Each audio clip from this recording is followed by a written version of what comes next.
Hi everyone, welcome to Ekam IAS academy Hyderabad. So మనం ప్రతిరోజు daily current affairs discuss చేసుకుంటాం కదా.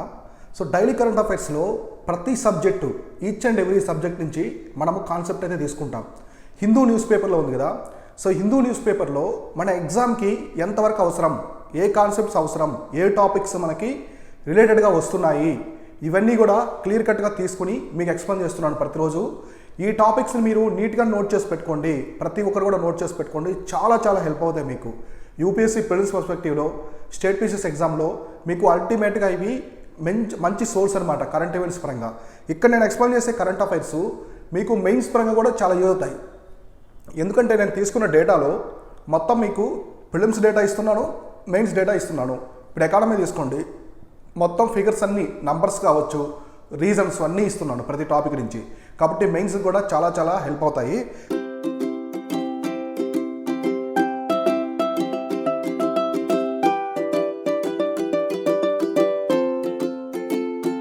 సో ఇవాళ మనం చూసుకుంటే నీట్గా, సో మనకు వచ్చేసి 4th ఆగస్టు కరెంట్ అఫైర్స్ ఏమున్నాయో క్లియర్గా ఒక్కొక్కటి డిస్కస్ చేసుకుందాం. దీనికి చివరిలో ఒక ఈవెంట్ చెప్తానని చెప్పాను కదా, దాని గురించి క్లైమేట్ చేంజ్ గురించి డిస్కస్ చేసుకుందాం. So first China setup pressure on Taiwan. So రీసెంట్గా అమెరికాకు చెందిన house of the people representative అంటే లోక్సభ ఉంది కదా, ఆ స్పీకరు, అమెరికా యొక్క లోక్సభ స్పీకరు తైవాన్లో విజిట్ చేశారనమాట. తైవాన్లోకి వెళ్ళారు. సో తైవాన్లోకి విజిట్ చేశారు. దీనివల్ల చైనా సావర్నిటీ దెబ్బతింటుందని వాళ్ళైతే తీవ్ర పరిణామాలు తైవాన్ మీద తీసుకుంటున్నారు. అంటే ఏ విధంగా అంటే ఇప్పుడు తైవాన్ అనేది అండర్ కంట్రోల్ ఆఫ్ చైనా కంట్రోల్లో ఉంది. కాకపోతే దానికి స్వతంత్రంగా గవర్నమెంట్ అన్నీ ఉన్నాయి. కాకపోతే చైనీస్ కంట్రోల్లో ఉంది. ఈ చైనా ఏం చెప్తుందంటే మా పర్మిషన్ లేకుండా ఎవరు కూడా తైవాన్లోకి విజిట్ చేయకూడదు, ఎందుకంటే అది మా సావర్నిటీకి దెబ్బతింటుంది. కాబట్టి ప్రతి ఒక్కరు కూడా చైనా పర్మిషన్ తీసుకున్న తర్వాత, చైనా నుంచి అధికారికంగా ఏదైనా నోటీస్ వచ్చిన తర్వాతే మీరు తైవాన్లోకి ఇన్వాల్వ్ అవ్వాలి. తైవాన్ విషయాలు కూడా ఎన్ని పట్టించుకోవద్దని చెప్పి చైనా అయితే వార్నింగ్ ఇస్తుంది అన్ని దేశాలకి. సో ఇక్కడ చూడండి, so military exercise seal of the air space in 4 days. Okay, China's military on Thursday will begin one of its largest ever exercise in the water of Taiwan. So చైనాకి సంబంధించిన ఒక water అంటే excise చేస్తుంటారు, joint military exercise చేస్తుంటారు కదా. So ఇట్లా largest military water excise అయితే రీసెంట్గా చైనా అనేది అక్కడ చేసిన తైవాన్ వాటర్లో. That will effectively seal of it's air space and waters for 4 days. మొత్తం తైవాన్ వాటర్కి సంబంధించిన వాటర్ యొక్క పరిధిలో ఉన్నటువంటి దాన్ని కావచ్చు, ఎయిర్ స్పేస్ మొత్తం మనకి పైన కానీ మొత్తం చైనా అయితే ఆక్రమించేసింది అనమాట. ఆ స్పేస్ని, తైవాన్ యొక్క స్పేస్ని చైనా అయితే ఆక్రమించడం జరిగింది. Part of A number of measures Beijing is expected to announce in retaliation for Wednesday visit by United states house speaker Nancy Pelosi. So Nancy Pelosi ఆమె ఎవరంటే అమెరికా యొక్క హౌస్ స్పీకర్ అనమాట. America యొక్క house speaker ఆమె visit చేయడం వల్ల దానికి వ్యతిరేకంగా, దానికి రిటాలియేషన్గా చైనా అయితే ఈ ఎక్సైజ్ చేసింది మిలిటరీతో. మొత్తం యుద్ధ విమానాలు తీసుకెళ్ళడం కానీ తైవాన్ ఎయిర్ స్పేస్లోకి, నెక్స్ట్ తైవాన్ చుట్టూ వాటర్లో వాళ్ళకి షిప్స్ మొత్తం అధికారాన్ని తీసుకోవడము, ఇట్లా అయితే చేస్తున్నారు. ఎందుకంటే వాళ్ళ పవర్ చూపించడానికి. సో మీకు తైవాన్లో వచ్చేదానికి ఆ పర్మిషన్ లేదు, చైనా యొక్క గవర్నమెంట్ పర్మిషన్ తీసుకోవాలి. సో చైనా యొక్క సావర్నిటీ ఉంది ఇక్కడని చైనా అయితే ఒక వార్నింగ్లా ఇస్తుందన్నమాట. సో తర్వాత the Chinese military said it will begin large scale exercises in 6 areas in the waters air space to the north, east, south west around the island of Taiwan at ని noon Thursday 9:30. So and also conducted live free drills and missile test. So ఇప్పుడు ఎగ్జాక్ట్గా ఈ United states house speaker గారు Nancy Pelosi గారు ఎగ్జాక్ట్గా అక్కడికి వచ్చిన తర్వాత వీళ్ళు స్టార్ట్ చేశారనమాట. చైనీస్ వాళ్ళు స్టార్ట్ చేశారు. మొత్తం ఆమె విజిట్ అంటే తైవాన్లోకి అడుగు పెట్టిన తర్వాత ఈ డ్రిల్స్ అయితే స్టార్ట్ అయ్యాయన్నమాట మిలిటరీవి. చుట్టుపక్కల అన్ని తైవాన్కి చుట్టుపక్కల ఐలాండ్స్, మొత్తం ఐలాండ్ కదా తైవాన్ చుట్టూ అన్ని మిలిటరీ వెహికల్స్ కానీ, షిప్స్, వెజల్స్ కానీ, పైన ఫైటర్ జెట్స్ కానీ మొత్తం 26 జెట్స్ అన్నీ కూడా గందరగోళం సృష్టించారనమాట వాళ్ళు. అంటే చైనీస్ మాకు ఇంత పవర్ ఉంది, మీరు మా సావర్నిటీకి భంగం కలిగిస్తే మేము ఈ విధంగా చర్యలు తీసుకుంటామని చెప్పేసి చెప్తున్నారు. So some of the drills will be in the Taiwan seas it as a territorial waters. So మొత్తం తైవాన్ యొక్క టెరిటోరియల్ వాటర్స్లోకి వీళ్ళు ఎంటర్ అయ్యి డ్రిల్స్ అయితే చేశారు. Chinese analyst described the 4 day exercise as a effective blockade which is likely to disrupt the both shipping and aviation. So Chinese analyst ఉంటారు కదా, కొంతమంది విశ్లేషకులు వాళ్ళు ఉంటారు కదా. సో వాళ్ళు ఏం చెప్తున్నారంటే చైనా వచ్చేసి ఇలా చేయడం వల్ల, ఈ డ్రిల్స్ అన్ని చేయడం వల్ల షిప్పింగ్ ఏవియేషన్కి సంబంధించి చాలా ప్రాబ్లం ఉంటుంది. అంతే కదా, ఇప్పుడు ఎయిర్ స్పేస్ మొత్తం వీళ్ళు ఆక్రమించేశారు. ఎయిర్ స్పేస్ అంతా ఆక్రమించడం వల్ల నెక్స్ట్ మొత్తం షిప్పింగ్ అంతా ఆగిపోద్ది. ట్రేడ్ కామర్స్ సంబంధించినవి డ్రిల్స్ చేయడం వల్ల ప్రాంతంలో ఇదంతా ఆగిపోతుందని చెప్తున్నారు. For safety reasons entering of vessels and aircraft the above mentioned sea and air space is prohibited. So నిజానికి అక్కడికి ప్రాహిబిట్ చేశారనమాట ఈ ఎంటరింగ్ అవ్వడానికి. ఈ వెజల్స్ కావచ్చు, ఎయిర్ స్పేస్ ఇవి ఎంటర్ అవ్వడం అనేది ప్రాహిబిట్ చేసినప్పటికీ కూడా వీళ్ళు డ్రిల్స్ అని చెప్పేసి మొత్తం చేయడం అయితే జరిగింది. So Taiwan Taoyuan international airport, so Taoyuan international airport ఉంది కదా, on Wednesday said that is as many 51 international flights has been cancelled. So మొత్తము 51 అంతర్జాతీయ విమాన సర్వీసులు కూడా వాళ్ళు మొత్తం ఆపేయడం జరిగిందనమాట. సో మొత్తము స్టాప్ చేసేసారు. On Thursday alone as the drills begin. ఈ డ్రిల్స్ ఎందుకంటే మొత్తం చైనీస్ యుద్ధ విమానాలన్నీ కూడా తైవాన్ యొక్క గగనతలాన్ని, సో గగనతలాన్ని ఆక్రమించేశాయి. మొత్తం 26 ఫైటర్ జెట్స్ వరకు ఆక్రమించేశాయి. ఇంకా మనకి అంతర్జాతీయంగా వెళ్ళే విమానాలకి వాటికి అడ్డుగా నిలిచి అనమాట, అవన్నీ కూడా అడ్డుగా ఉన్నాయి. కాబట్టి మొత్తం 51 ఇంటర్నేషనల్ ఫ్లైట్స్ కూడా ఆపేయడం జరిగింది. సో అంటే అమెరికా స్పీకర్ వచ్చేసి యునైటెడ్ స్పీకరు, ఆమె హౌస్ స్పీకర్ సడన్గా తైవాన్లోకి రావడము అది చైనాకి అయితే ఇష్టం లేదనమాట. చైనా అయితే మండిపడుతుంది దాని మీద. దానికి అగైనెస్ట్గా రిటాలియేషన్గా మా పవర్ ఏంటో చూపించాలని చెప్పేసి వాళ్ళైతే ఈ విధంగా డ్రిల్స్ అయితే చేస్తున్నారు. సో చైనీస్ తైవాన్కి సంబంధించి రిలేషన్స్ చాలా చాలా ఇంపార్టెంట్. డిస్ప్యూట్ కావచ్చు, ప్రతి ఒక్కటి ఐలాండ్స్ ఉంటాయి, కొన్ని డైవ్ ఐలాండ్స్ ఉంటాయి, వాటికి మధ్య కూడా డిస్ప్యూట్ ఉంది. ఇవన్నీ కూడా నీట్గా చూసుకోండి. ప్రిలిమ్స్ పరంగా కావచ్చు, మెయిన్స్ పరంగా కానీ ఇవి ఎక్కువగా రిపీట్ అవుతూ ఉంటాయి. కాబట్టి very very important. So next ఏముందో చూద్దాం. India to host UNSC meet on counter terrorism.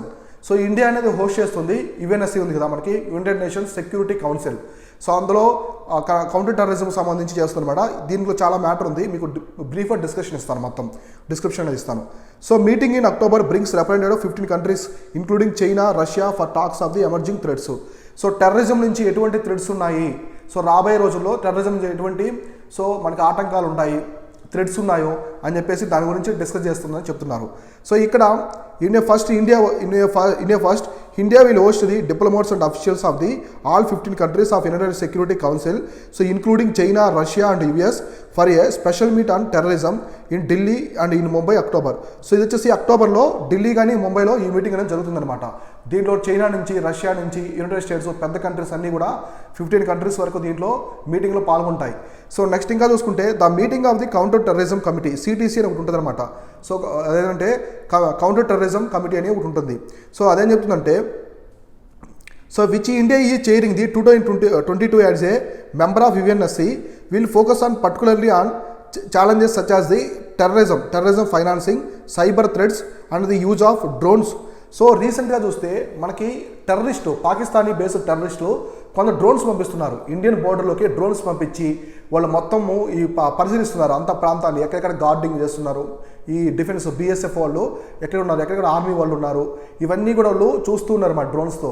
ఈ విధంగా వీటి మీద చర్యలు తీసుకోవాలని చెప్పేసి చెప్తున్నారు. ఇక్కడ ఏం చెప్తున్నారంటే, సో ఈ కౌంటర్ టెర్రరిజం కమిటీ ద్వారా ఇండియా అనేది హోస్ట్ చేస్తుంది 2022 సమ్మిట్ని. దీంట్లో మెయిన్గా డిస్కస్ చేసేవి టెర్రర్ ఫైనాన్సింగ్. సో టెర్రరిస్టులకి ఫైనాన్స్ చేస్తూ ఉంటారు. ఇప్పుడు పాకిస్తాను టెర్రరిస్టులకి ఫైనాన్స్ చేస్తూ ఉంటుంది. ఐఎస్ఐ ఇదంతా కూడా డబ్బులు ఇచ్చి ఇండియా మీద దాడులు చేయమని చెప్పేసి చెప్తూ ఉంటుంది అనమాట. సో ఇంకా ఆల్ ఖైదా కావచ్చు, సో ఇంకా చాలా ఉన్నాయి కదా టెర్రరిజం సంబంధించినవి, వాటంటికి కూడా ఫైనాన్స్ చేస్తూ ఉంటారనమాట. సో ఈ కొన్ని కంట్రీస్ ఫైనాన్స్ చేస్తూ ఉంటాయి, ఎందుకంటే టెర్రరిజంని ప్రమోట్ చేస్తుంటాయి. అవి దాని మీద చర్యలు తీసుకోవాలి. నెక్స్ట్ సైబర్ థ్రెడ్స్ ఉన్నాయి, సైబర్ థ్రెడ్స్ మీద చర్యలు తీసుకోవాలి, హ్యాకింగ్ ఇట్లాంటివి. నెక్స్ట్ ఇంకా ఏం చెప్పారు, డ్రోన్స్ మీద కూడా ఒక దేశంలోని భూభాగంలోకి ఇంకో దేశం డ్రోన్స్ పంపించడానికి అలో ఉండదు. సో పర్మిషన్ ఇవన్నీ ఉండాలి, అటువంటి కూడా చర్యలు తీసుకొని చెప్తున్నారు. So New Delhi expected to highlight the cross border threads from Pakistan and Afghanistan at the meeting which will come to months before India completes its tenure as a elected member of the UNSC. So ఇంకొక 2 monthsలో అయితే ఇండియాకు tenure అనేది అయిపోద్ది అనమాట. యుఎన్ఎస్సీకి మనం చైర్మన్గా ఉన్నాం కదా, ఆ టెన్యూర్ అయిపోతుంది. ఈలోపు మనకి ఎక్కడి నుంచి థ్రెడ్స్ ఎక్కువ ఉన్నాయి, టెర్రరిజం థ్రెడ్స్, ఒకటి పాకిస్తాను, ఇంకోటి ఆఫ్ఘనిస్తాను. ఇక్కడ నుంచి మనకి ఉందన్నమాట. ఇప్పుడు పాకిస్తాన్ నుంచి, ఆల్-ఖైదా నుంచి మనకి చాలా థ్రెడ్స్ ఉన్నాయి. జమ్మూ అండ్ కాశ్మీర్కి చాలా థ్రెడ్స్ ఉంది. అందుకోసమే 370 ఆర్టికల్ని ఇమీడియట్గా రద్దు చేశారు అప్పట్లో. సో ఎందుకంటే జమ్మూ అండ్ కాశ్మీర్కి చాలా ఇంటెలిజెన్స్ రిపోర్ట్స్ కూడా వచ్చాయి.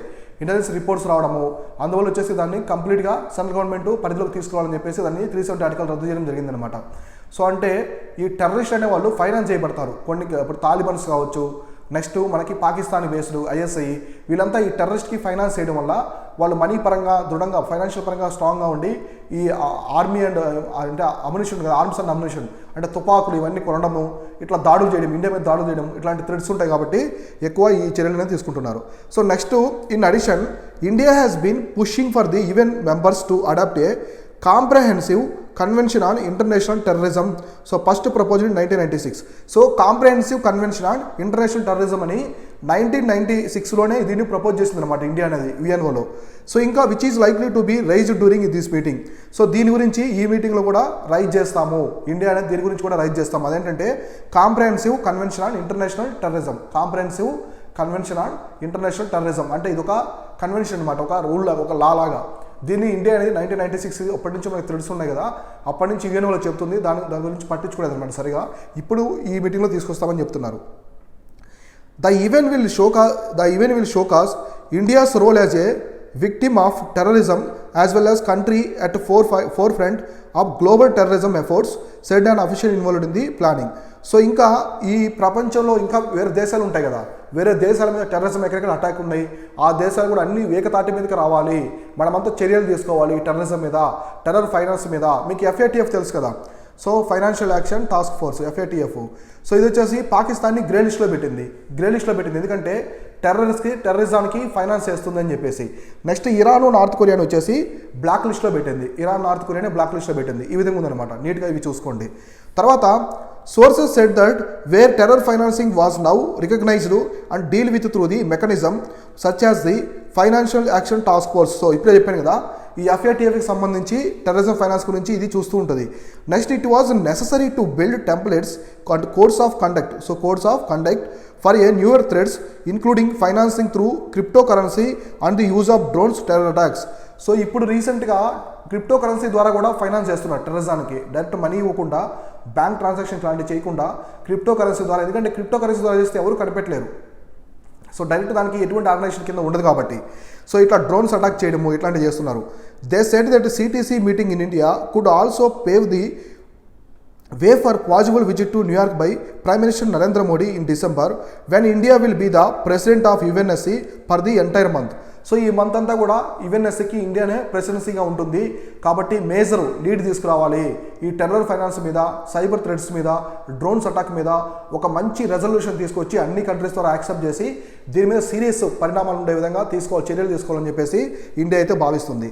So in August 2021 due to the COVID-19 pandemic, so mister Modi has chaired the UNSC special session on the enhancing maritime security virtually, in which several leaders including Russian President Vladimir Putin has attended.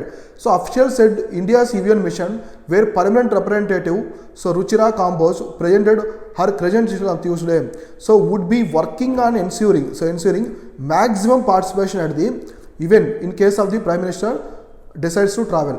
So మామూలుగా August 2021 pandemic టైంలో ఒక meeting జరిగింది, UNSCకి సంబంధించి ఒక meeting జరిగింది. అందులో prime minister Narendra Modi వచ్చేసి దాంట్లో ప్రెసిడెంట్గా అంటే దాన్ని లీడ్ చేశారు. ఈ టైంలో కూడా రష్యా వీళ్ళతో డిస్కస్ చేయడం జరిగిందనమాట. సో మ్యారిటైమ్ సెక్యూరిటీ గురించి వర్చువల్గా డిస్కస్ చేసుకున్నారు, అంటే వీడియో కాన్ఫరెన్స్ ద్వారా డిస్కస్ చేసుకున్నారు వర్చువల్గా. దేని గురించి? మ్యారిటైమ్ సెక్యూరిటీ, చుట్టూ మ్యారిటైమ్ సెక్యూరిటీ గురించి అయితే ఇక్కడ డిస్కస్ చేసుకున్నారు. అలాగే మనకి రుచిరా కాంబోజ్ అంటే మనకి పర్మనెంట్ రిప్రజెంటేటివ్ అనమాట UNSCకి, ఆమె కూడా దీని గురించి డిస్కస్ చేయడం అయితే జరిగింది.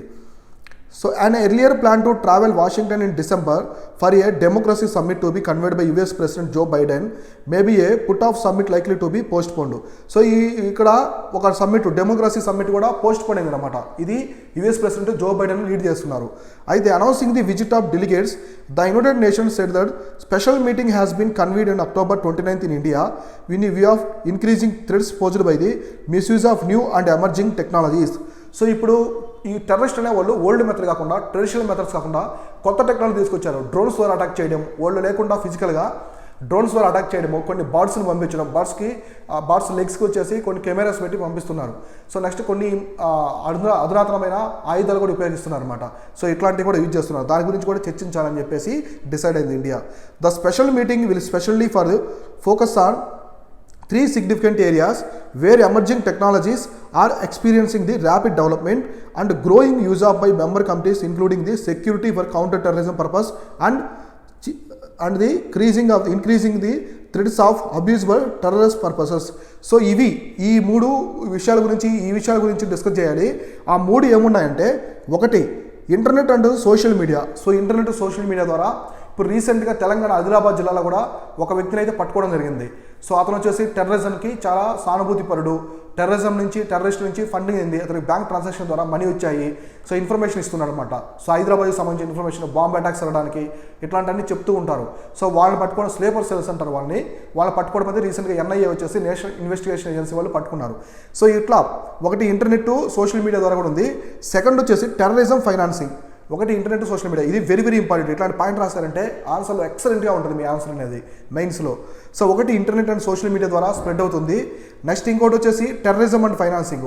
టెర్రర్ ఫైనాన్సింగ్ అంటే టెర్రరిస్ట్కి మనీ ఫైనాన్స్ చేయడము. నెక్స్ట్ మూడో వచ్చేసి అన్మాన్డ్ ఏరియల్ సిస్టమ్స్ అనమాట, అంటే ఈ డ్రోన్స్ అటాక్స్ చేయడము ఇట్లాంటివి ఉంటాయి కదా, అవి ఉన్నాయని చెప్తున్నారు. So officials details of the visit still be finalised. So including whether the visiting delegates and would include permanent representative or ministers at the representative missions of the member states. The meeting, which is normally held in New York, has been discussed and planned since early this year. So said sources, as a part of the events marking the 75th anniversary of independence. So మనకి ఈ సంవత్సరం August 15th అనేది మనకి స్వాతంత్రం వచ్చి 70 సంవత్సరాలు అవుతుంది. ఆజాదీకి అమృత మహోత్సవం జరుగుతుంది కదా, ఒక ఉత్సవం కూడా జరుగుతుంది. సో 70 సంవత్సరాలు అంటే మనకి 75 years అవుతుంది. దీని సందర్భంగా ప్రతి ఒక్కటి అన్ని కంట్రీస్తో మనం మంచి రిలేషన్స్ మెయింటైన్ చేయాలి. ఈ టెర్రర్ ఫైనాన్సింగ్ గురించి, అన్మాన్డ్ యాక్టివిటీస్ గురించి, నెక్స్ట్ సోషల్ మీడియా నెట్వర్క్ ద్వారా టెర్రరిజం ఏ విధంగా స్ప్రెడ్ అవుతుంది, ఈ విషయాలన్నిటి మీద కంపల్సరీ చర్యలు తీసుకుని దీన్ని రూపుమాపాలి. సో దీన్ని మట్టు పెట్టాలని చెప్పేసి ఒక చర్యలు అయితే ఇండియా అయితే గట్టిగా అనుకుంటుంది. సో కాబట్టి ఈ విషయాల మీద తీవ్రంగా పరిణామాలు తీసుకోవాలి, చర్యలు తీసుకోవాలి ప్రతి ఒక్క దేశమని UNSC సమ్మిట్లో చెప్పాలని చెప్పేసి మన ఎక్స్టర్నల్ అఫైర్స్ మినిస్టరు జయశంకర్ గారు అయితే బాగా దృఢంగా ఉంది. ఇండియన్ గవర్నమెంట్ కూడా చాలా దృఢంగా ఉంది. ఈసారి ఖచ్చితంగా టెర్రరిజం మీద అన్ని దేశాల సహకారంతో చర్యలు తీసుకోవాలని చెప్పేసి ఉందన్నమాట. ఇది వచ్చేసి దీనికి సంబంధించింది UNSC సమ్మిట్కి, అలాంటి టెర్రరిజానికి ఎటువంటి చర్యలు తీసుకోవాలని చెప్పేసి ఇండియా ఫ్యూచర్లో ఎటువంటి సమ్మిట్లో ఎటువంటి అగ్రిమెంట్స్ తీసుకురావాలి, ఎటువంటి లాస్ తీసుకురావాలని చెప్పేసి ఇక్కడైతే ఎక్స్ప్లెయిన్ చేయడం జరుగుతుంది. సో నెక్స్ట్ కరెంట్ అఫైర్స్ చూడండి.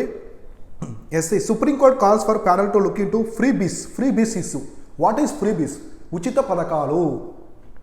ఫ్రీబీస్ అంటే ఉచిత పథకాలు. సో ఈరోజు మీ దాంట్లో అకౌంట్లో 10,000 వేస్తున్నాం, ఈరోజు 5,000 వేస్తున్నాం. సో దానివల్ల గవర్నమెంట్కి ఎలాంటి బెనిఫిట్ ఉండదు. సో ఎటువంటి బెనిఫిట్ అనేది ఉండదన్నమాట. సో దానివల్ల ఇక్కడ పెద్ద ప్రాబ్లం ఉంటుంది. ఫ్రీబీస్ వల్ల ఒకటి ఎకానమీ దెబ్బతింటుంది, స్టేట్ గవర్నమెంట్ చాలా దెబ్బతింటుంది, స్టేట్ ఎకానమీ అనేది చాలా దెబ్బతింటుంది. దానికి పరిణామం అనేది చాలా తీవ్రంగా ఉంటుంది. సో మేనిఫెస్టోలో పొలిటీషియన్స్, రాజకీయ నాయకులు మేనిఫెస్టోలో పెట్టేసి గవర్నమెంట్ ఫామ్ అయిన తర్వాత ఇస్తూ ఉంటారు. దానివల్ల లాస్ అయ్యేది తర్వాత ప్రజలే. నెక్స్ట్ ఆ ట్యాక్స్లు వేసేసి ప్రజల ద్వారానే దోచుకుంటారు మొత్తం. సో ఈ ఫ్రీబీస్ వల్ల ప్రజలు ఇబ్బంది పడతారు, ఎకానమీ ఇబ్బంది పడుతుంది. సో కాబట్టి దీని మీద సుప్రీంకోర్టు అయితే సీరియస్ యాక్షన్ తీసుకోవాలని చెప్పేసి ఎలక్షన్ కమిషన్ని కోరుతుంది. సో ఏం చెప్తుందో ఇక్కడ చూద్దాం. The court asks parties to input to set up A special body. ఒక స్పెషల్ బాడీని తీసుకురండి, ఈ ఫ్రీబీస్ని తగ్గించడానికి ఒక స్పెషల్ బాడీని తీసుకొచ్చి మొత్తం ఇన్వెస్టిగేషన్ చేయండి, మొత్తం ఇన్ఫర్మేషన్ అంతా రిపోర్ట్లో తయారు చేసి దానివల్ల ఎంత నష్టం ఉందో దాన్ని బట్టి చర్యలు తీసుకోవాలని చెప్పి సుప్రీంకోర్టు అయితే తయారైంది. So the supreme court on Wednesday said parliament may not able to effectively debate on issue of doing the irrational freebies. So parliament అనేది ఇష్టంగా లేదనమాట దీని గురించి చర్చించడానికి, ఎందుకంటే ఇది ఓట్ బేస్డ్. ఫ్రీబీస్ అనేది ఏంటి? Vote based. వీళ్ళు ప్రజలకు మనీ ఇస్తేనే మనకు ఓట్స్ పడతాయని ఒక అవగాహన అయితే వాళ్ళకి ఊహాగానం అనేది ఉంటుంది అనమాట. ఆ విధంగా so frees to involve voting during the election, saying the reality is that the not a single political party wants to take away freebies. So ఇట్లా ఏ ఒక్క పొలిటికల్ పార్టీ కూడా రియాలిటీలో ఫ్రీబీస్ని వదులుకోవాలని లేదనమాట. ఇప్పుడు ఆంధ్రప్రదేశ్ చూడండి, తెలంగాణ, మన తెలుగు స్టేట్స్ చూడండి ఎన్ని ఫ్రీ స్కీమ్స్ ఉన్నాయో. సో ఆంధ్రప్రదేశ్లో చాలా ఎక్కువ ఫ్రీ స్కీమ్స్ ఉన్నాయి. సో ఫ్రీ స్కీమ్స్ వల్ల ఎవరు ఇబ్బంది పడతారు? నెక్స్ట్ ప్రజలే ఇబ్బంది పడతారు. సో గవర్నమెంట్ దగ్గర మనీ లేనప్పుడు మళ్ళీ ట్యాక్స్ రూపంలో ప్రజల నుంచే తీసుకుంటుంది. నెక్స్ట్ అలానే ఎకానమీ కూడా చాలా దెబ్బతింటుంది. సో స్టేట్ యొక్క ఎకానమీ కూడా దెబ్బతింటుంది. సో ఈ విధంగా పొలిటికల్ పార్టీస్కి అసలు ఇంట్రెస్ట్ లేదని చెప్పేసి ఇక్కడ సుప్రీంకోర్టు చెబుతుంది. The court suggested setting up a special body composed of persons who can dispassionately so examine the problem. So ఎవరైతే ఈ ప్రాబ్లమ్ని బాగా సీరియస్గా తీసుకొని దీని గురించి విచారిస్తారో, నీట్గా చర్యలను తీసుకుంటారో వాళ్ళని మాత్రమే తీసుకొని ఈ స్పెషల్ బాడీలో ఒక స్పెషల్ బాడీని ఏర్పరచండి. దాని గురించి ఫ్రీబీస్ యొక్క నష్టాలు ఏ విధంగా ఉన్నాయి, ఫ్యూచర్లో కావచ్చు, స్టేట్ ఎకనామీ పరంగా ఎటువంటి లాస్ ఉందో క్లియర్గా ఎక్స్ప్లెయిన్ చేయమని చెప్తున్నారు. So the observations from a bench led by the chief justice of N V Ramana came even as a center said these freebies for paving the away for economic disaster besides distorting the informed decision of voters. So ఇక్కడ చూడండి economic disaster, ఇది economic డిజాస్టరే కాదు, ఈ ఓటర్స్ను కూడా మభ్యపెడుతుంది. ఎందుకంటే ఇప్పుడు ఓటర్స్కి money ఇస్తారు, తర్వాత ట్యాక్సెస్ రూపంలో వాళ్ళ నుంచి కలెక్ట్ చేస్తారు. మీకు ఒక 10,000 ఇచ్చారనుకోండి, ఆ ఇయర్లో మీ నుంచి 12,000 to 15,000 ఖచ్చితంగా గవర్నమెంట్ మీ ట్యాక్స్ రూపంలో లాగేస్తుంది. ఎందుకంటే వాళ్ళు ఇచ్చే మనీ వల్ల గవర్నమెంట్కి లోటు వస్తుంది, గవర్నమెంట్కి ఇన్కమ్లో కావచ్చు ఎక్స్పెండిచర్ చాలా పెరిగిపోవడం వల్ల లోటు వస్తుంది. ఆ లోటు ఎవరు తెచ్చాలి? ట్యాక్సెస్ ఉన్నాయి, వాళ్ళకి ఓన్లీ వచ్చేసి ట్యాక్సెస్ అనమాట. ఈ ట్యాక్సెస్ పెంచడం ద్వారా ప్రజల మీద మళ్ళీ భారం పడుతుంది. మీరు ఇచ్చే 10,000కి 15,000 యూ హ్యావ్ టు పే, మీరు పే చేయాల్సిన అవసరం ఉంటుంది. సో కాబట్టి ఫ్రీబీస్ అనేది ఎకనామిక్ డిజాస్టరు, స్టేట్ పరంగా కూడా ఓటర్స్ కూడా మభ్య పెడుతుందని చెప్పి చెప్తున్నారు. Next, the center, represented by Solicitor General, so Tushar Mehta said, substantially and in principle supported doing away with the practices by promoting freebies to voters. So ఇది దీని గురించి అయితే సాలిసిటర్ జనరల్ గురించి కొంచెం సపోర్టివ్గా చెప్పారనమాట. సో ఏ విధంగా అనేది ఈ రిపోర్ట్ రేపు కమిటీ స్పెషల్ బాడీ ఏర్పడిన తర్వాత వాళ్ళు నీట్గా ఎక్స్ప్లెయిన్ చేస్తారు దాని గురించి. The court directed parties to make suggestions for the composition of body. It proposed that this body could examine way to solve the issue of freebies and file a report before Center of the Election Commission of India. So the court said that once the parties come up with the suggestions of the composition of a such body in a week, it would pass orders. So ప్రతి party government state governments అన్ని కూడా బాడీస్ని, ఒక body ప్రతి స్టేట్లో ఒక బాడీని ఏర్పరచండి, దాని గురించి ఫ్రీబీస్ గురించి ఎటువంటి ప్రాబ్లమ్స్ ఉన్నాయి అన్ని విచారించుకున్న తర్వాత దాన్ని ఎలక్షన్ కమిషన్కి సమర్పించారనమాట. వీళ్ళందరూ కూడా ఎలక్షన్ కమిషన్కి పంపిస్తే రిపోర్ట్ని, అది ఎగ్జామిన్ చేసి ఫ్రీబీస్ని తగ్గించాలా ఉంచాలని చెప్పేసి ఒక చర్య తీసుకుంటుంది. సో ఇంకా mister Mehta said that court should allow ECI to apply its mind to the problem. So Supreme Court అనేది ఎలక్షన్ కమిషన్ కూడా ఇంకా కొన్ని ఫ్రీడమ్ ఇచ్చేసి వాళ్ళు కూడా దాంట్లో ఇన్వాల్వ్ అయ్యి నీట్గా చర్చించే విధంగా ఇవ్వాలని చెప్పేసి తుషార్ మెహతా గారు చెప్తున్నారు. So next keep ECI away. So being senior judge Kapil Sibal said that ECI should be keep away from the discussion of freebies. So Kapil Sibal మనకి అడ్వకేట్ గారు ఏం చెప్తున్నారంటే మామూలుగా opposition leader, so election commission దీంట్లో ఇన్వాల్వ్ చేయొద్దు, ఎలక్షన్ కమిషన్ ఇన్వాల్వ్ చేస్తే ఇది మళ్ళీ సెంట్రల్ గవర్నమెంట్కి సో తోలు బొమ్మలా ఉంటుంది, ఒక బొమ్మలాగా యూజ్ అవుతుందని చెప్పేసి వీళ్ళ అవగాహన, వీళ్ళొక అపోహ అయితే ఉందన్నమాట. సో కాబట్టి ఎలక్షన్ కమిషన్ని ఈ స్పెషల్ బాడీకి దూరంగా ఉంచండి, ఓన్లీ సుప్రీంకోర్టు ఒక బాడీ ఏర్పరిచి సో బాడీ ద్వారానే విచారించాలని చెప్తున్నారు. The issue was political and economical in nature, did not just concern the elections. So ఇది ఎలక్షన్కి సంబంధించిందే కాదు, పొలిటికల్గా ఎకనామికల్గా కూడా సంబంధించిన విషయము. సో మిస్టర్ షా ఇక్కడ వచ్చేసి these days for the every one wants to freebies, not a single political party will allow freebies to be taken away, so will take the side of. So ఇక్కడంతా ఏం చెప్తున్నారంటే, సో ఏ ఒక్క political party కూడా ఈ freebies పథకాలు ఉన్నాయి కదా, so ఈ ఫ్రీబీస్ అంటే ఉచిత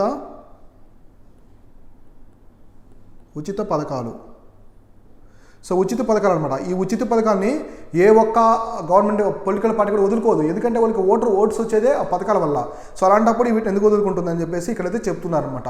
సో దీని మీద అయితే సుప్రీంకోర్టు కొంచెం సీరియస్గా ఉంది, ఒక బాడీని ఏర్పరిచి ఖచ్చితంగా దీని మీద విచారించి చర్యలు తీసుకోవాలని చెప్పేసి చెప్తుంది. సో ఇదొకటి. So next cabinet note for climate pledge. నేను చెప్తాను కదా, ఒక ఈవెంట్ గురించి ఎక్స్ప్లెయిన్ చేస్తాను కదా, ఇవాళ నేను క్లైమేట్ చేంజ్ గురించి క్లియర్ కట్గా ఎక్స్ప్లెయిన్ చేస్తాను. సో మామూలుగా క్లైమేట్ చేంజ్ అంటే ఏంటి, అసలు క్లైమేట్ చేంజ్ అంటే ఏంటి? క్లైమేట్ చేంజ్ అంటే కొన్ని మోడిఫికేషన్స్ రావడం, ఎర్త్ యొక్క క్లైమేట్లో కొన్ని మోడిఫికేషన్స్ రావడం. ఆ మోడిఫికేషన్స్ ఎలా ఉంటాయంటే నెగిటివ్ ఇంపాక్ట్ ఉంటాయి. ఆ మోడిఫికేషన్స్ ఎలా ఉంటాయంటే మొత్తం నెగిటివ్ ఇంపాక్ట్ ఉంటాయి. సో హీట్ పెరిగిపోవడం, టెంపరేచరు, సో ఎలా ఉంటాయంటే ఆ నెగిటివ్ అనేది క్లైమేట్ చేంజ్ వల్ల టెంపరేచర్ పెరిగిపోవడము, నెక్స్ట్ పొల్యూషన్, సో పొల్యూషన్ పెరిగిపోవడము, ఎన్విరాన్మెంట్కి హాని కలిగించడము, నెక్స్ట్ సీ లెవెల్ కూడా పెరిగిపోవడము, ఐలాండ్స్ అనేది మునిగిపోవడం, ఇట్లా మునిగిపోతూ ఉంటాయి సీ లెవెల్, సముద్ర మట్టం పెరగడం వల్ల ఇట్లాంటివి జరుగుతూ ఉంటాయి అనమాట. ఇది నెగిటివ్ ఇంపాక్ట్స్ ఎక్కువ ఉంటాయి క్లైమేట్ చేంజ్ వల్ల. అంటే ఎర్త్ క్లైమేట్స్లో మోడిఫికేషన్స్ రావడం వల్ల ఈ యొక్క హాని అనేది కలుగుద్ది. సో ఇట్లాంటి థింగ్స్ అనేవి ఉంటాయి. సో ఇప్పుడు మనము క్లియర్గా అసలు సెంట్రల్ గవర్నమెంట్, మన ఇండియన్ గవర్నమెంట్ ఏం చెప్తుందో దీని గురించి క్లియర్గా మనం డిస్కస్ చేసుకుందాం. Cabinet note for climate change. So India updated the NDC. So nationally domesticate, మనకి నేషనల్ డొమెస్టికేట్ కొన్ని కాంట్రిబ్యూషన్స్ అనేవి ఉన్నాయన్నమాట. సో అది ప్యారిస్ సమ్మిట్లో తీసుకున్నారు. Do not include the all promises made at the COP26. So ఇందులో అయితే COP26 ఎక్కడ జరిగింది, రీసెంట్గా గ్లాస్గోలో జరిగింది. సో గ్లాస్గో వచ్చేసి స్కాట్లాండ్లో ఒక కంట్రీ, ఒక పోర్ట్ సిటీ. స్కాట్లాండ్లో ఒక పోర్ట్ సిటీ. ఇక్కడ COP26 అయితే జరిగిందనమాట, ఈ సిటీస్లో జరిగింది. సో ఇక్కడ ఇండియా ఏం చెప్తుందంటే, India ratified pledges made by prime minister Narendra Modi in the Glasgow last November to accelerate the country's reliance on renewable energy to power the economy and be effectively free from use of fossil fuels by 2070. So ఇక్కడ Glasgow సమ్మిట్లో Narendra Modi గారు ఏం చెప్పారంటే, Glasgow summit జరిగింది కదా, కంప్లీట్గా India అనేది మేము reliable on the renewable energies. మేము కన్వెన్షనల్ సోర్సెస్ ఉన్నాయి కదా, మనకి కన్వెన్షనల్ సోర్సెస్ ఏముంటాయి, ఫాజిల్ ఫ్యూయల్స్ ఉన్నాయి కదా, కోలు, క్రూడ్ ఆయిల్, ఇట్లాంటి ఫాజిల్ ఫ్యూయల్స్. సో వీటి మీద డిపెండ్ కాకుండా మేము రెన్యూవబుల్ ఎనర్జీ మీద ఇక్కడ నుంచి కంప్లీట్గా మేము రెన్యూవబుల్ ఎనర్జీస్ మీద డిపెండ్ అవుతాము. సో రెన్యూవబుల్ ఎనర్జీ మీద డిపెండ్ అవుతామని చెప్పేసి ప్రైమ్ మినిస్టర్ నరేంద్ర మోడీ చెప్పారు. ఈ ఫాజిల్ ఫ్యూయల్స్ని కూడా కంప్లీట్గా ఎరాడికేట్ చేస్తాము. కంప్లీట్గా ఎప్పటికి తీసేస్తామంటే 2070 కల్లా మేము కంప్లీట్గా రెన్యూవబుల్ ఎనర్జీ మీద డిపెండ్ అవుతాము, ఈ ఫాజిల్ ఫ్యూయల్స్ మీద డిపెండ్ అవ్వమని ఒక టార్గెట్ అయితే చెప్పారనమాట. అక్కడ ఆ గ్లాస్గో సమ్మిట్లో ఒక టార్గెట్ అయితే చెప్పారు. So next, the union cabinet chaired by mister Modi on Wednesday approved and update on India's nationally determined contributions. ఇందా చెప్పారు కదా, ఇండియాస్ నేషనల్లీ డిటర్మైన్డ్ కాంట్రిబ్యూషన్స్. ఇది ప్యారిస్ సమ్మిట్ నుంచి ఉంది అనమాట మనకి. సో ఇంకా చూస్తే చెప్పారు దీని గురించి అప్రూవ్డ్ది అప్డేట్. సో ఈ ఇండియా యొక్క నేషనల్ డిటర్మైన్డ్ కాంట్రిబ్యూషన్లో ఇండియా యొక్క ఎటువంటి చర్యలు తీసుకోవాలని చెప్పేసి ఇక్కడ ఎక్స్ప్లెయిన్ చేస్తున్నారు. తర్వాత mister Modi had laid out live commitments to the Pancharit. So చూడండి, Panchamrit. So Panchamrit as a government returns it, namely India will increase the non-fuel energy capacity by 500 gigawatts by 2030. So India అనేది ఇక్కడ ఈ నెంబర్స్ చాలా important. So ఇక్కడ చూడండి, మీకు explain చేస్తాను. So India అనేది రెన్యూవబుల్ ఎనర్జీ యొక్క కెపాసిటీని 2050 కల్లా కంప్లీట్గా పెంచాలని ఒక టార్గెట్ అయితే తీసుకొచ్చింది. సో ఎప్పటికీ నాన్ ఫాజిల్ ఎనర్జీని ఎంత తీసుకున్నారు, 500 గిగావాట్స్ బై 2030. సో 2030 కల్లా ఈ రెన్యూవబుల్ ఎనర్జీ అంటే నాన్ ఫ్యూయల్ ఎనర్జీస్ మొత్తాన్ని 500 gigawatts తీసుకురావాలి 2030 కల్లా టార్గెట్ పెట్టారు. So will meet 50% of it energy requirements from the renewable energy by 2030. ఇదే 2030కి మన ఇండియాలో ఉన్నటువంటి ఎనర్జీ నీడ్స్ అన్ని కూడా 50% రెన్యూవబుల్ ఎనర్జీ నుంచే ఉండాలని ఒక టార్గెట్ కూడా తెచ్చారు. So next, will reduce total production of carbon emissions by 1 million tons from the 2013. So 1 million. So next 1 million tons. So 1 million tons of carbon ఎమిషన్స్ని తగ్గించాలి ఇదే 2030కి. సో చూడండి ఎన్ని టార్గెట్స్ ఉన్నాయో, చాలా ఇంపార్టెంట్. ఇలాంటి పాయింట్స్ మీకు మెయిన్స్లో చాలా యూజ్ అవుతాయి, ఆన్సర్ రైటింగ్లో చాలా యూజ్ అవుతాయి. సో నెక్స్ట్ ఇంకా will reduce the carbon intensity of it's economy by more than 45%. So carbon intensity కూడా 45% తగ్గించాలని టార్గెట్ పెట్టుకున్నారు. సో ఇంకా and will achieve the target of net zero by the year. So net zero by the 2070 కల్లా net zero carbon ఎమిషన్స్ని తీసుకురావాలి కంప్లీట్గా అని చెప్తున్నారు. అంటే 2070 కల్లా కంప్లీట్గా ఫాజిల్ ఫ్యూల్స్ మీద డిపెండ్ అవ్వకుండా నాన్ ఫాజిల్ ఫ్యూల్స్ మీద డిపెండ్ అవ్వాలని చెప్పేసి చెప్తున్నారు అనమాట. సో నెక్స్ట్ ఇంకా there will be no net carbon dioxide emitted from the energy sources. So ఇక్కడ నెట్ కార్బన్ డైఆక్సైడ్ గురించి ఎటువంటి ఇన్ఫర్మేషన్ లేదు. At press statement following cabinet approved. So cabinet approval only mentions 2 of these promises. So ఇక్కడ ఇన్ని targets ఉన్నాయి, India అనేది ఇన్ని targets పెట్టుకుంది, ఇక్కడ చెప్పినన్ని కూడా ఇన్ని టార్గెట్స్ పెట్టుకుంది. కానీ ఇందులో ఓన్లీ 2 మాత్రమే క్యాబినెట్ అనేది అప్రూవ్ చేసింది అనమాట. ఓన్లీ 2 టార్గెట్స్ మాత్రమే క్యాబినెట్ అనేది అప్రూవ్ చేసిందని చెప్తున్నారు. సో ఇందులో వచ్చేసి India is committed to reduce emissions by intensity of it's GDP by 45% 2030 from the 2005 level and the achieving 50% of the cumulative electronic powered installed capacity from the non-fuel by the 2030. ఇక్కడ India చెప్తున్నారంటే carbon emissions reduce చేసి ఇంటెన్సిటీని reduce చేయాలి. ఎంతకంటే మన జీడిపిలో 2030 కల్లా జీడిపిలో 45% ఈ ఇంటెన్సిటీని తగ్గించాలి. ఇంకా 2005 లెవెల్ బేస్ ఉంది, 2005 లెవెల్ని బేస్ చేసుకొని అంటే ఎమిషన్స్ని 2005 సంవత్సరాలు బేస్ చేసుకొని 2030 కల్లా మన జీడిపిలో 45% ఆఫ్ ఎమిషన్స్ని తగ్గించాలని ఇంటెన్సిటీని పెట్టుకున్నారు.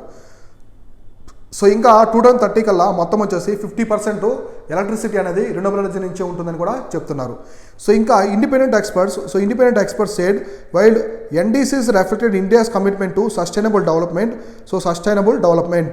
So they were a climb down from the ambition India had exposed at the Glasgow.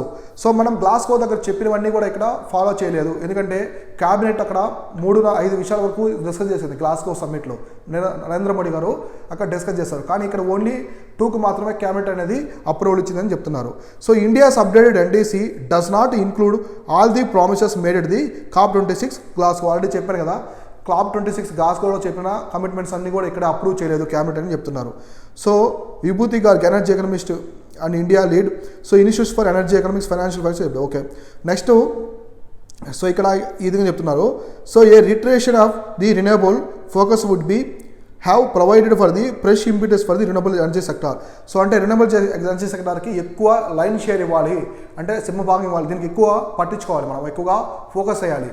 కాకపోతే ఇక్కడ డిసప్పాయింట్ థింగ్ ఏంటంటే గ్లాస్గో సమ్మిట్లో చెప్పినటువంటి కూడా క్యాబినెట్ అప్రూవల్ ఇచ్చుంటే చాలా సంతోషదాయకంగా ఉండేది. కాకపోతే అక్కడ చెప్పిన లిమిట్స్ కంటే కూడా క్యాబినెట్ అప్రూవ్ చేసింది ఓన్లీ 2కు మాత్రమే క్యాబినెట్ అనేది అప్రూవ్ చేసింది అనమాట. సో ఆ టార్గెట్స్ అన్నింటి గురించి అప్రూవ్ చేయలేదని ఇక్కడ చెప్తున్నారు. సో క్లైమేట్ చేంజ్ అనేది చాలా న్యూస్లో ఉంది, ఎప్పుడు న్యూస్లో ఉంటుంది. క్లైమేట్ చేంజ్ అనేది కంపల్సరీ మీకు మెయిన్స్లో ఒక ప్రశ్న అనేది ఉంటుంది. అది ఎస్ఐ రేటింగ్ మీద ఉండొచ్చు, ఎన్విరాన్మెంట్ డిజాస్టర్ మేనేజ్మెంట్ మీద ఉండొచ్చు, లేదా ఎన్విరాన్మెంట్ పరంగా కూడా అడిగేదానికి అవకాశం ఉంది, లేదా సైన్స్ అండ్ టెక్నాలజీ కూడా అడిగేదానికి. చూడండి ఎన్ని టాపిక్స్లో వస్తుందో ఇది. కాబట్టి దీని మీద ఖచ్చితంగా ఇంటర్నేషనల్ న్యూసెస్లో కూడా రావచ్చు ఈ COP26 సమ్మిట్లో. ఇవి మీరు ఖచ్చితంగా వీటి గురించి అయితే కంప్లీట్ ఇన్ఫర్మేషన్ మొత్తం చూసుకోవాలి. నీట్స్గా మెయిన్స్ ఆన్సర్ షీట్ చేసి పెట్టుకోండి క్లైమేట్ చేంజ్కి. క్లైమేట్ చేంజ్ అంటే ఏంటి, దీని యొక్క కాన్సిక్వెన్సెస్ ఏ విధంగా ఉంటాయి, దీని యొక్క కాజెస్ ఏంటి, కాన్సిక్వెన్సెస్ ఏ విధంగా ఉంటాయి, ఇండియా యొక్క మెయిన్ టార్గెట్స్ ఏంటి క్లైమేట్ చేంజ్ గురించి, క్లైమేట్ చేంజ్ వల్ల ఎటువంటి పరిణామాలు ఉన్నాయి ఫ్యూచర్స్లో, అన్నీ కూడా నీట్గా ఆన్సర్ అనేది చేసి పెట్టుకోండి. సో ఇక్కడ నెక్స్ట్ కరెంట్ అఫైర్స్ ఏమి ఇచ్చారంటే Suresh Patil is the new CEC, అంటే central vigilance commission. So 2 commissioners to check. ఈయన అలాగే చైర్మన్ అంటే సివిసి అండ్ 2 కమిషనర్స్ వస్తే ఓత్ తీసుకున్నారు అనమాట. వీళ్ళకి ఎవరు ఓత్ చేపిస్తారు, ప్రెసిడెంట్ ఆఫ్ ఇండియా ఓత్ చేపిస్తారు. చూడండి, so vigilance commissioner Suresh N Patel sworn as the central vigilance commission by the president Draupadi Murmu at the Rashtrapati Bhavan on Wednesday. So CVC కావచ్చు, commissioners, CVC and commissioners. So వీళ్ళంతా ఎవరి దగ్గర ఓత్ తీసుకుంటారంటే మనకు వచ్చేసి ప్రెసిడెంట్ గారు ఓత్ తీసుకుంటారు. సో ప్రెసిడెంట్ వచ్చి అపాయింట్ చేస్తారు వీళ్ళని వచ్చేసి, గుర్తుపెట్టుకోండి. Mister Patil was appreciating the central vigilance commission since the June this year. Sanjay Kothari former Indian IAS officer. So complete his time. Okay, ఇది leave it. So at a ceremony so held at the 10:30 hours Rashtrapati Bhavan, Suresh Anal Vigilance Commission, he made subscriber the oath and his office before the president దగ్గర oath అనేది తీసుకుంటారు అనమాట. So తర్వాత so coming you issued by the Rashtrapati Bhavan. The ceremony also attended by the so Venkaiah Naidu, Rashtrapati Bhavan, అక్కడ prime minister. So అలాగే వచ్చేసి మనకి Rajya Sabha opposition leader ఎవరు ఉంటారంటే సిసి కమిటీ అపాయింట్ చేస్తారు కదా, కమిటీ చూసుకోండి. మనకి నరేంద్ర మోడీ ప్రైమ్ మినిస్టర్ ఉన్నారు, vice president Venkaiah Naidu, leader of the opposition of the Rajya Sabha ఎవరు మల్లికార్జున ఖార్గే ఉన్నారు.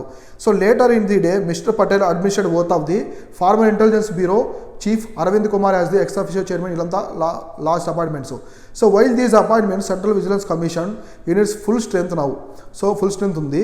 The commission is headed by the central vigilance commissioner and it can have the 2 vigilance commissioners.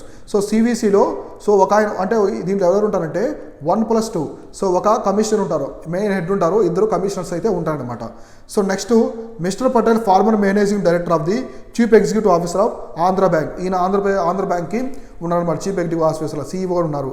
So in April 20 appointed the Vigilance Commission. Mr. Patel elevation was approved by the selection panel headed by the Prime Minister and the opposition leader of the Lok Sabha.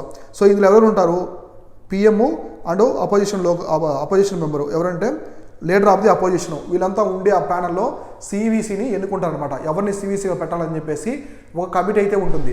అందులో prime minister ఉంటారు and leader of the opposition. So main opposition leader కూడా అందులో ఉంటారనమాట. So సివిసికి reappointment ఉండదు, గుర్తుపెట్టుకోండి. CVC, CIC కావచ్చు, next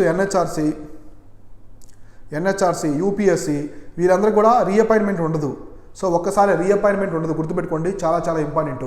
so CVC, CIC వీళ్ళందరినీ కూడా ఎవరు అపాయింట్మెంట్ చేస్తారంటే మనకి ప్రెసిడెంట్ ఆఫ్ ఇండియా అపాయింట్ చేస్తారు. ఓత్ కూడా ప్రెసిడెంట్ ఆఫ్ ఇండియా దగ్గర తీసుకుంటారనమాట. సో ఇలాంటి పాలిటీ పరంగా కూడా న్యూస్లో ఉంటాయి కదా, ఇవన్నీ చాలా చాలా ఇంపార్టెంట్. వీటి గురించి కూడా క్లియర్ కట్గా చూసుకుంటూ ఉండండి, ఓకేనా. సో ఇవి వచ్చేసి వాటి కంప్లీట్గా డైలీ కరెంట్ అఫైర్స్ అనమాట. సో ఇలానే నేను ఒక ఈవెంట్ అని చెప్పాను కదా, నేను క్లైమేట్ చేంజ్ గురించి ఎక్స్ప్లెయిన్ చేశాను. సో ఆ ఈవెంట్ నేను తీసుకున్నాను, డైరెక్ట్ స్టార్టింగ్ మ్యాటర్ ఇద్దాం అనుకున్నాను. సో క్లైమేట్ చేంజ్ అనేది చాలా ఓల్డ్ కాన్సెప్ట్, ప్రతి ఒక్కరి దగ్గర దానికి సంబంధించిన ఫ్యాక్ట్స్ ఉంటాయి. కాకపోతే రీసెంట్గా ఇండియా యొక్క ప్రిడిక్షన్స్ ఏ విధంగా ఉన్నాయి, మనకి ఎన్టీసీ ఉంది కదా, నేషనల్ డిటర్మైన్డ్ కాంట్రిబ్యూషన్స్, దానికి సంబంధించిన ఈవెంట్స్ పరంగా గ్లాస్గో సమ్మిట్లో ఇండియా తీసుకున్న చర్యలు ఏంటి అంటే ప్రిడిక్షన్స్, ఎటువంటి గోల్స్ తీసుకున్నది, దాన్ని ఎంతవరకు క్యాబినెట్ అప్రూవ్ చేస్తుంది, వాటి గురించి ఎక్స్ప్లెయిన్ చేయని ఉద్దేశంతో ఒక టాపిక్ అయితే తీసుకున్నారు క్లైమేట్ చేంజ్ గురించి. సో ఇవి వచ్చేసి వాటి డైలీ కరెంట్ అఫైర్స్. రేపు ఇంపార్టెంట్ డైలీ కరెంట్ అఫైర్స్లో మళ్ళీ మనం కలుసుకుందాం. అక్కడ నీట్గా ప్రతిదీ ఎక్స్ప్లెయిన్ చేద్దాం. 5 ప్రిలిమ్స్ క్వశ్చన్స్ కూడా డిస్కస్ చేసుకుందాం. అంటే కరెంట్ అఫైర్స్ అయిపోయిన తర్వాత 5 prelims questions every day discuss చేస్తాం కదా మనము, ఎవ్రీ ఆల్టర్నేటివ్ డే, అవి కూడా క్లియర్ కట్గా డిస్కస్ చేసుకుందాం. Thank you all.